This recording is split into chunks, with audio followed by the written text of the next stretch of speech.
Ina al'umma maza da mata, ku taho shagon Dr. Kamal wato likitan ma'aurata domin ba ku ingantattun magunguna kamar haka.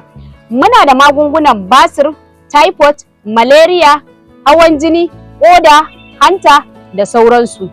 Dr. Kamal yana da magunguna masu inganci domin inganta auratayyarku da kuma lafiyarku. Ba nan kaɗai Dr. Kamal ya tsaya ba. Dr. Kamal yana da magunguna kamar haka. Akwai magungunan gyaran jiki, magungunan gyaran mata, ki ji zamzam, sannan muna da jijjibi, muna da ci da kaza, muna da zuman faro, muna da abubuwa da dama kamar haka.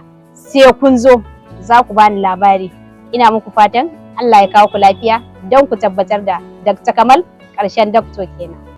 Adireshin ɗinmu muna nan a Kano, asibitin Murtala, muna nan opposite maternity. Idan ka bullo daga kofar mata farkon gada, muna kallon kofar 'yan haihuwa a nan jihar Kano. A nan ne inda za ku same mu cikin yardar Allah subhanahu wa ta'ala.